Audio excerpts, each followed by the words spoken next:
नमस्कार मंडळी, नगरी ठसका या चॅनलमध्ये मी राणू तुम्हा सगळ्यांचे मनापासून स्वागत करते।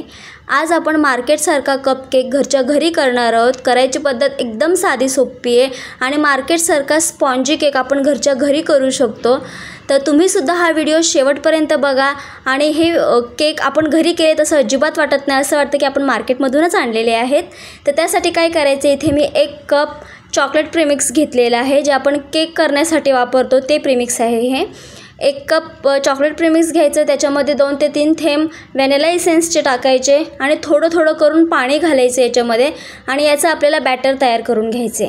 पाणी एकदम जास्त नाही घालायचं, कारण जर का जास्त घट्ट झालं किंवा जास्त पातळ जर का हे बॅटर झालं तर केक व्यवस्थित फुगला जात नाही, चांगला स्पॉन्जी होत नाही, व्यवस्थित शिजला देखील जात नाही। त्याच्यामुळे पाणी आपल्याला थोडं थोडं करून घालायचं आहे आणि अशा पद्धतीची कन्सिस्टन्सी हवी, ते मी तुम्हाला पुढे दाखवते। त्यानंतर काय करायचं, हे सगळं व्यवस्थित मिक्स झालं की मग याच्यामध्ये 1.5 चमचा तेल घालायचं, जे आपण भाजीसाठी वापरतो ते तेल वापरायचं। पुन्हा एकदा व्यवस्थित मिक्स करून घ्यायचं।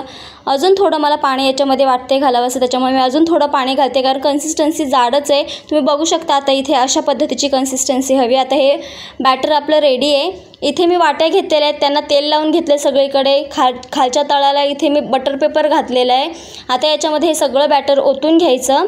1 कप प्रीमिक्समध्ये 3 कपकेक छान होतात। आता मी 4 वाट्या घेतल्या इथे, पण ते 3 वाट्यांपर्यंतच तितकंच ते बॅटर तयार झालं, म्हणजे एक कप प्रीमिक्समध्ये आपण 3 कपकेक करू शकतो। ठीक आहे, आता हे सगळं याच्यामध्ये घालून झालं की मग हे थोडंसं टॅप करून घ्यायचं, त्याच्यामध्ये जर का काय हवा वगैरे असेल तर ते निघून जाईल आणि केक आपला चांगला स्पॉन्जी तयार होईल। ठीक आहे, आता काय करायचं, इथे एक मोठा टोप घेतलेला आहे, त्याच्यामध्ये ही जाळी ठेवायची आणि हे सगळ्या ज्या वाट्या आहेत ज्याच्यामध्ये आपण बॅटर घातलेले त्या वाट्या याच्यामध्ये घालून घ्यायच्या आणि एक झाकण ठेवून 45 मिनिटांसाठी लो फ्लेमवरती आपल्याला हे केक बेक करून घ्यायचेत। एक 45 मिनिटानंतर तुम्ही बघू शकता इथे केक रेडी झालेले आहेत। टूथपिक घालून बघायचं केक व्यवस्थित शिजलं आहे का। केक व्यवस्थित शिजले गेलेले आहेत, कारण टूथपिक एकदम क्लीन बाहेर येते आहे। आता काय करायचं, हे थंड करून घ्यायचं। थंड झाले की मग याच्या अशा सुरीच्या साहाय्याने खाचा मोकळ्या करून घ्यायच्या, याच्या कडा मोकळ्या करून घ्यायचं आणि केक काढून घ्यायचा। तुम्ही बघू शकता इथे एकदम मस्त जाळीदार असे केक झालेले आहेत आपले। आता हे अजून अट्रॅक्टिव्ह दिसावेत आणि लहान मुलांना सुद्धा खूप आवडतात खायला, त्याच्यासाठी काय करायचं, इथे डार्क कंपाऊंडची जी चॉकलेट असते ती मेल्ट करून घ्यायची आणि अशा पेपर बॅगमध्ये घालायची, ज्याच्याने आपण डिझाईन तयार करतो ना, तशा पेपर बॅगमध्ये घालून घ्यायची आणि झिगझॅगची अशी डिझाईन काढून घ्यायची सगळ्या केकवरती। त्याने दिसायलाही छान दिसतं आणि खायलासुद्धा केक खूप टेस्टी लागतात। आणि लहान मुलांचं कसं असतं, जर का अट्रॅक्टिव्ह दिसले तर लहान मुलं अजून आवडीने खातात।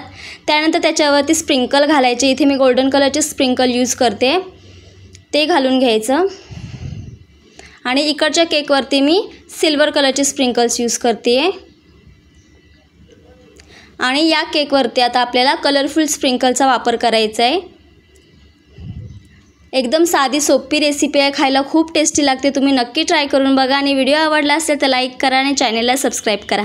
थँक्यू।